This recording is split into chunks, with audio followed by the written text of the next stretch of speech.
Hello and welcome to another edition of Capital Area Chats. I'm your host, Paul Brogan, and we're about all things in the greater Concord region. The people, the places, and the things that make this an amazing place to live, to work, and to play. Today I have a first-time guest, but someone that I've known for quite a while and is one of the nicest people in our community, Lynne Sabean. Lynne is the Director of Marketing and Development for the Concord Community Music School. And welcome to the show. I am so happy to be here today, especially when we have a chance to sit down and chat for a while. Yes, it has been a while, It has. really, but I follow everything you're doing for the Concord Community Music School, and that's what we're here to talk about, the 40th anniversary of the school. Isn't that remarkable? It really is. Time flies when you're having fun, right? Absolutely. I mean, 4 decades they've been a part of our community. And do you have any idea how many students total throughout those 4 decades have been trained there?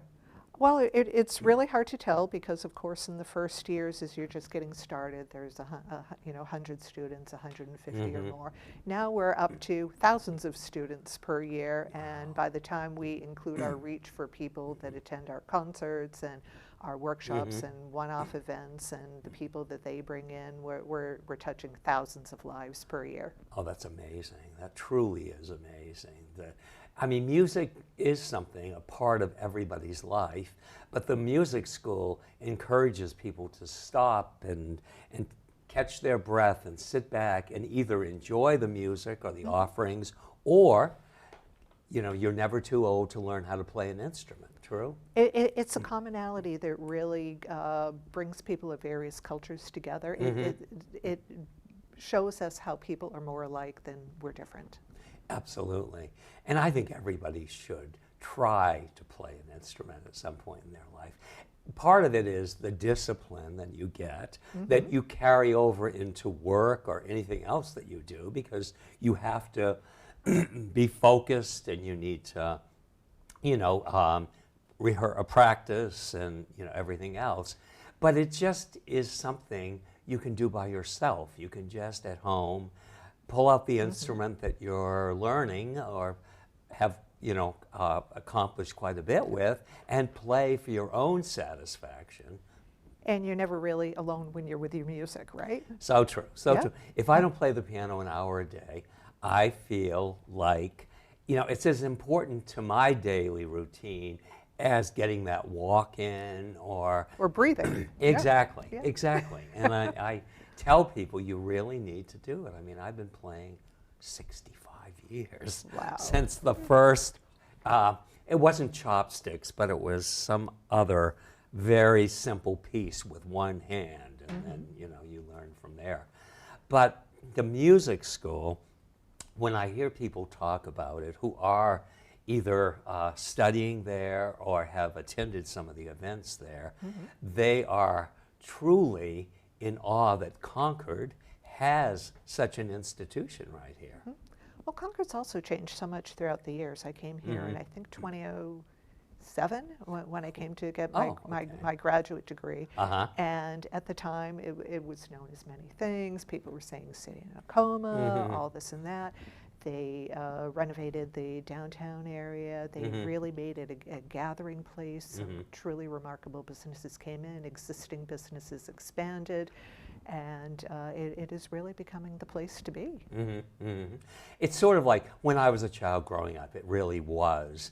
I mean, we had 17 clothing stores downtown, and of course Sears and Penny's and everything else. So and probably 25 restaurants and places. But then once the mall came in around 1992, 93, and everything downtown, it just basically shut down. And now it's the reverse. And it is again. So things do Things come come back around. around, which is wonderful, and it is vibrant, and it feels good to just even walk through there. And Including that the only theater in town is in downtown. exactly, as it should be. As it should be. Going way back to 1897, when the first downtown movie theater became a reality. So it's appropriate that Red River is continuing a tradition going back more than 125 years. And it's such a joy. But the music school, this is the 40th anniversary. And I am so excited about this.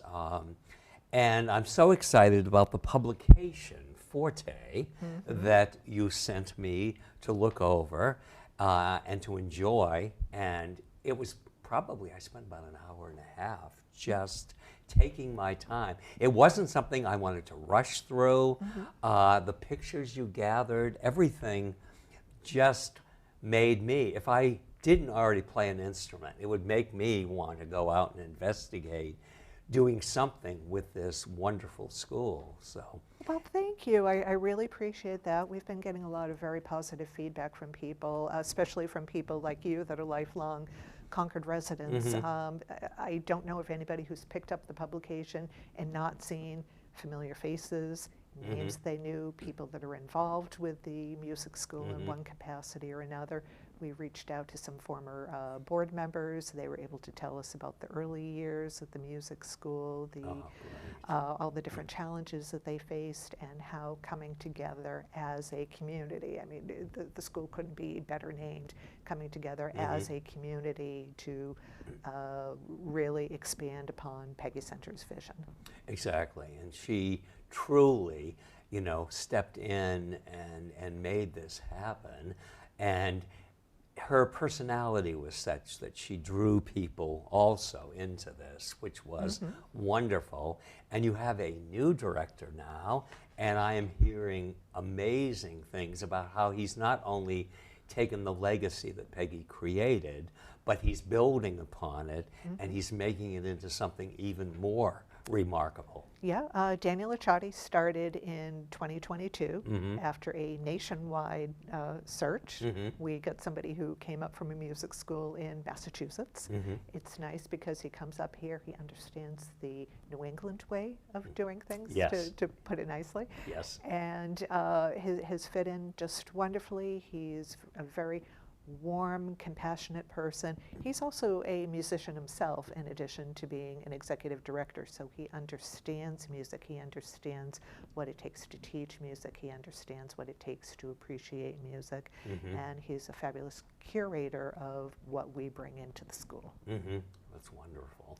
At the school, how many different instruments can one go and study? Is there virtually anything? I would say almost virtually anything. If we don't have somebody that teaches it, we can go out and find somebody that can. I hate to say that there were benefits of the pandemic, but one of the results of the pandemic was really the ubiquity of video conferencing. So we have some students that are out in California and other places that have been able to take lessons with the instructor of their choice, thanks to all these technological advances. Oh, great. And voice, too. They can study that. Absolutely. We have not only group lessons and private lessons, we have a number of ensembles.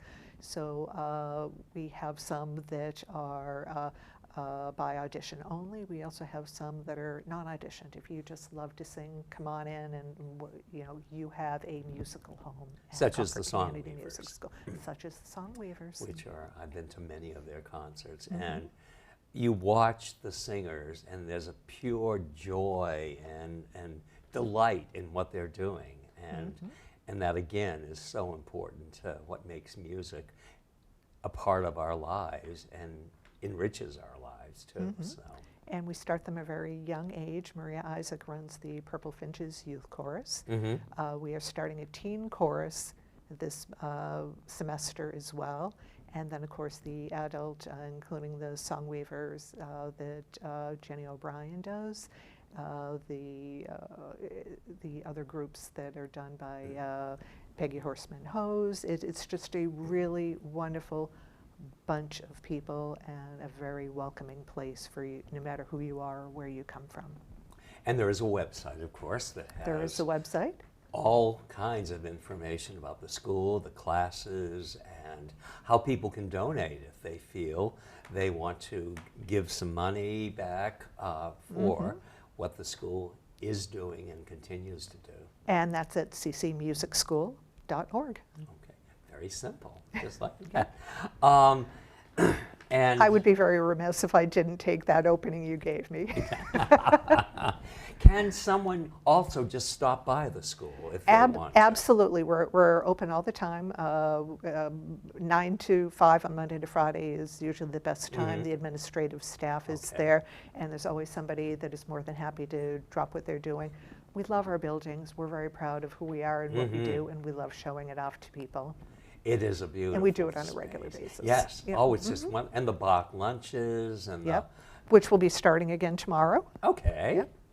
Great. And those are twice a month, is that correct? Those are twice a month. They're on the first and second Thursdays of the month during essentially the school year.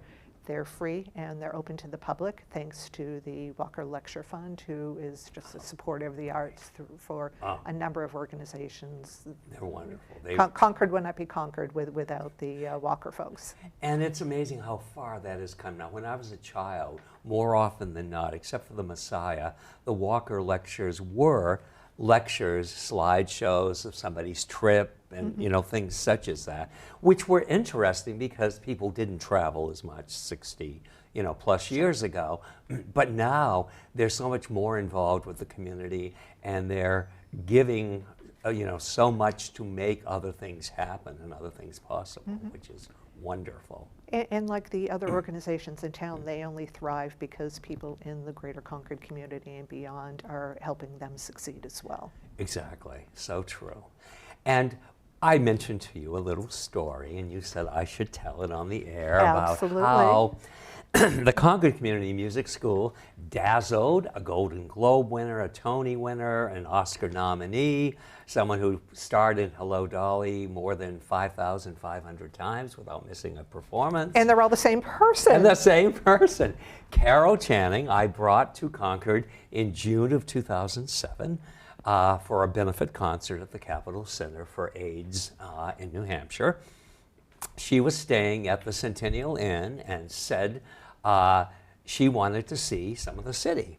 And she and her husband, Harry, had a foundation to contribute to music and the arts in schools, and how important it was, because often when there were budget cuts, that was one of the things that got cut.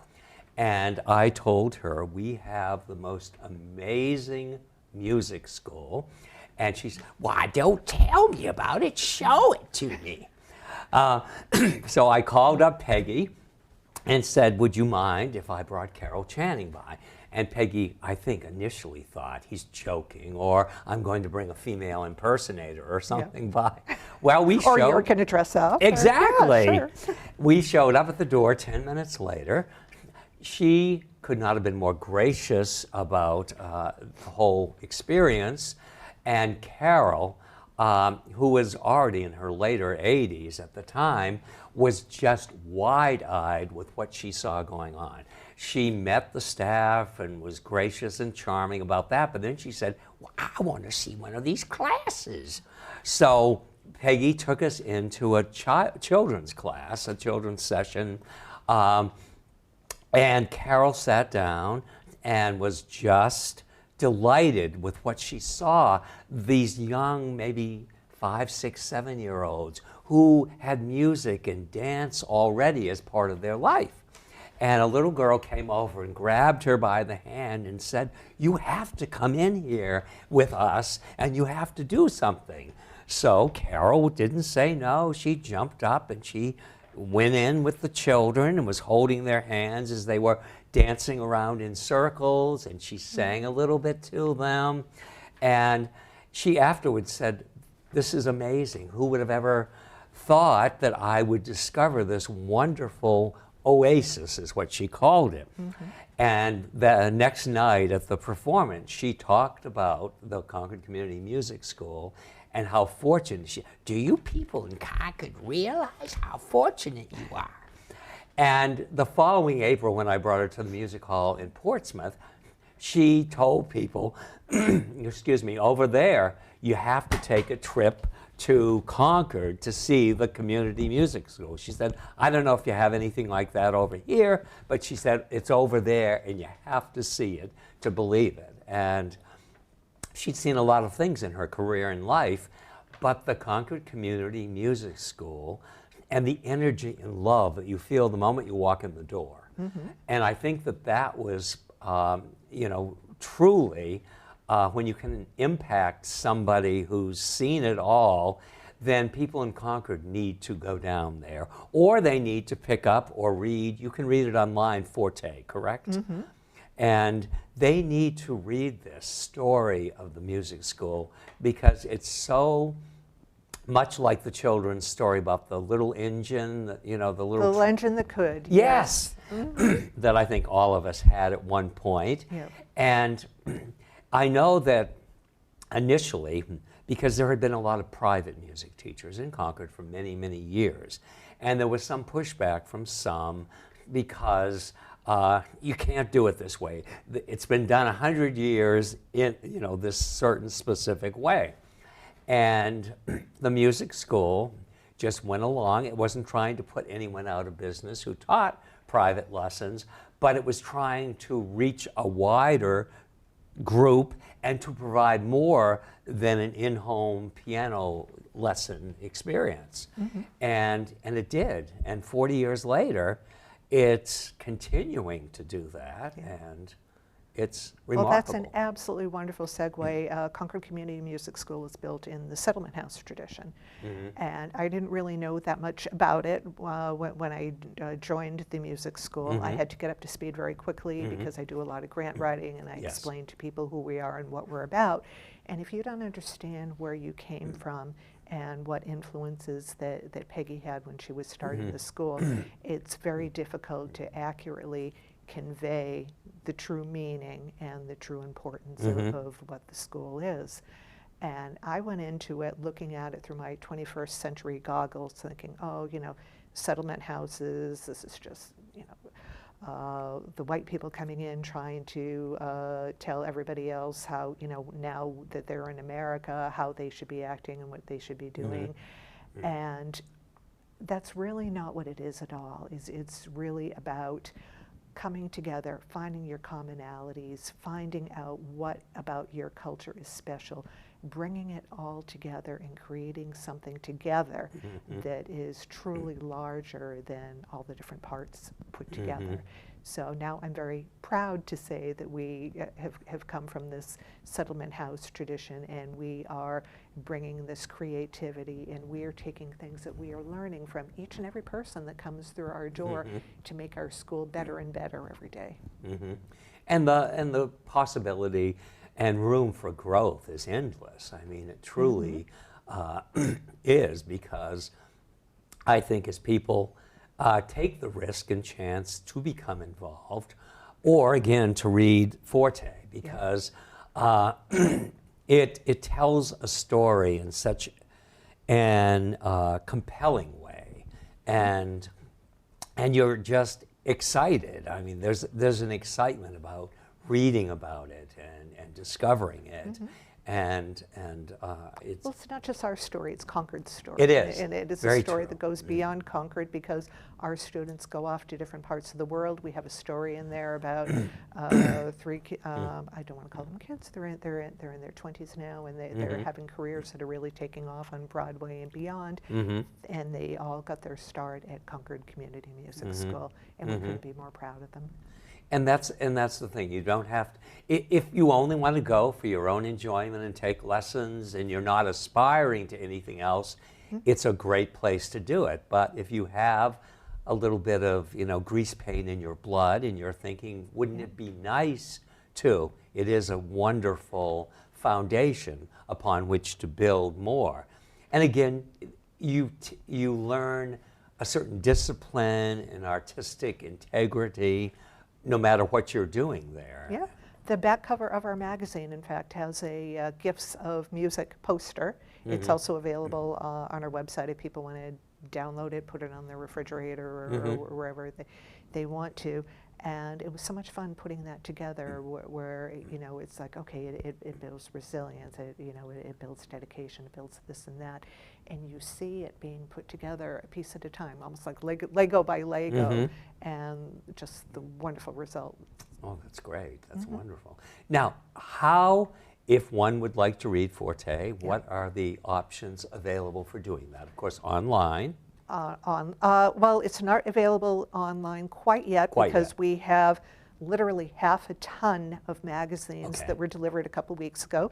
They are still so fresh, it smells like fresh ink for those people that really love the print magazines, and you can't do that with an iPad, right? Right, exactly. And so we have them available at the music school. We have them available at the Greater Concord Chamber of Commerce. Wonderful. And we also have a bunch of area businesses that have agreed to help us get the word out. And they include the Capitol Center for the Arts, Gibson's Bookstore. Wonderful excuse to go there is if going to the book festival alone isn't enough.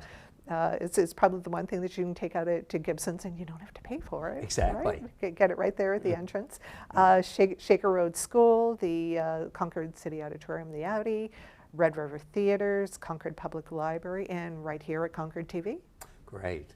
Well, I would urge people to get a copy and hold on to it and keep it, because it's a story that inspires. It's a story that just gives you a sense of hope about what can be. And Lord knows, in the times that we live in at times, we need that ray of light to sort of show us the better side of things. And it's very meaningful to me that sitting down with you is the first time that I've really had a chance to talk about this magazine. And I knew that you would understand it because you have written a book yourself about a place that was very near and dear to your heart. And I wanted to ask you, what is it about some places that just bring out that love in people? I think, knowing, in my case with the theater, and certainly I think with the music school, the number and the volume of lives that have been impacted in some way by the experience, whether at the theater, a movie somebody might have seen that they came away from joyous and happy and told all their friends, you have to go see that, or the community experience of all being together, you know, in a group, and just there's something about Concord in so many ways that the businesses and the places like the library and other places, that there's a connection with humanity that you lose in big cities where everything is just so overwhelming at times. Concord, despite having 40-something thousand people, still feels like an intimate, wonderful place. And businesses like both the Concord Theater and the music school haven't been swallowed up. They're not part of a chain. It's of its own.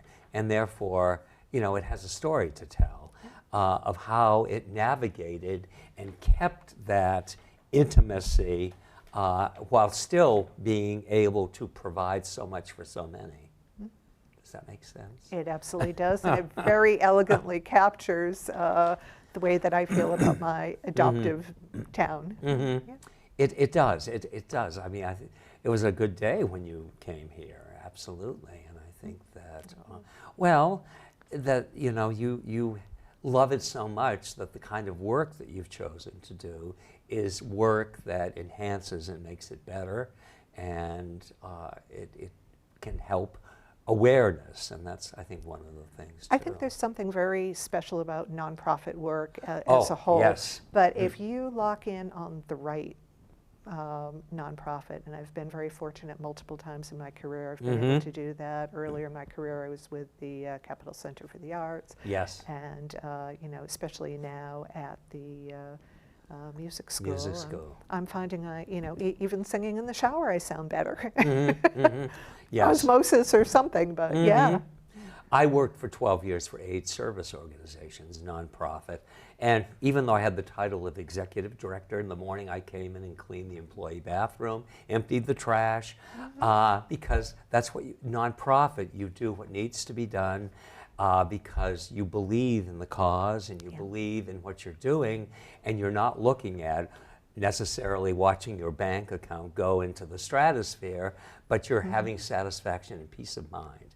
And there's so much to be said for that. Of doing the right thing. Exactly, exactly. And that was, when I first met Peggy many years ago, that was the impression I got from her, is that she had such a joy and inner light about what she was doing, that despite the fact that you still need to raise money to keep things going and write grants as you do, etc., there's still something, I think, when you're a grant writer for a nonprofit, I think there's a hand from above that's on your shoulder at times that helps you to say what you need to say in the grant in just the right way. There are certain turns of phrases and I'm like, I came up with that? Yeah, yeah, and I'm like, no, I probably didn't. You know, the muses did. Yep. Well, with a new executive director, it sounds like there'll be an 80th anniversary celebration someday. I mean, I see it continuing because music's always going to be a valuable part of lives. And I think that the arts in Concord are just so important too. And I think people that are attracted to Concord because we have the Audi and we have the Capitol Center and the Bank of New Hampshire and Red River and so many other artistic, you know, dance schools and other things like Cindy Flanagan's, that they are going to be so thrilled that there is a music school and want their children to experience, you know, the Concord Community Music School also. I've been so blessed that I really feel like I'm living my life with one foot in one administration of Concord Community Music School and one foot in another, especially as I was putting this book together. Peggy Center was very instrumental. You know, I went upstairs and there was just an overwhelming amount of files and unmarked photos, and I go, how do I make something of this that will make Peggy proud, that will make everybody who ever walked through our doors proud?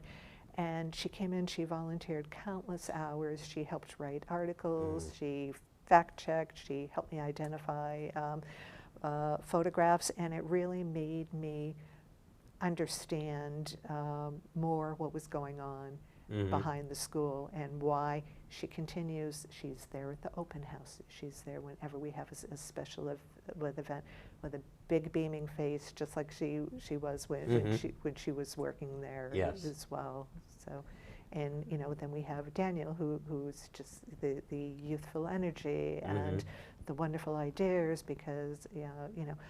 I think what gets lost in the Peggy story is that she'd been working at other music schools before she founded this, so she was able to bring some best practices. And in the same way, Daniel's able to bring best practices from other places that he's worked, and at the same time, there's that freedom to experiment different classes. And you know, okay, well, let's see, what if we tried this, and what if we tried that? What if we did this a little bit differently? What if we borrowed from here or there? What if we took this faculty member and that faculty member that may never have collaborated before and put them together in a room and see what happens? And I think anybody who went to our faculty recital last week got to see the results of some of the collaboration between the faculty, and it was wonderful. Oh, I'm so excited about it. It's really wonderful. It truly is. We are just about out of time. But I will ask you again to give the website address so that people can go and find out everything. That's at ccmusicschool.org. And you were talking about earlier about, you know, how there's no limits to where we can go. That's conditionally true. We have programs that we reach out to the community on, and we are very much constricted by the amount of money that we're able to bring in throughout the year, either through my grant writing and people's donations and business sponsors and events. Like we have a gala coming up next month on November 7th. The proceeds from that go to our financial aid fund. So there are so many ways that people can help in a meaningful way. And you know, I ask them that if they can, they do, and that will help us be here for an 80th anniversary and a 100th anniversary and beyond. So on. So that's wonderful. You are a wonderful guest and an advocate for a community resource that is treasured, and you're helping to keep it that way. So Thank you, Lynne, And so you're a much. remarkable host. I've been seeing some of your other episodes, and I couldn't wait to come on today. So thank you for agreeing to have me come on. Well, I will have you on again before the 80th, okay? That would be wonderful. All right. All right. Thank you, Lynne Thank you, Paul. Sabean. Okay. And please check out the Concord Community Music School and check out the magazine, Forte, the book. Lynne listed all the places it's available, including the Capitol Center and the Audie and Gibson's, if you're down there for the book festival. And numerous other places are helping to get it out there, and please read it. You'll come away inspired. Thank you again. Thanks to Matt, my right hand, left hand, everything in the booth there. He makes the show run so smoothly and so well. Thank you, Concord TV, and thank you to all of you who let me know that you've seen one of the shows. This is your host, Paul Brogan, wishing you well. Thank you.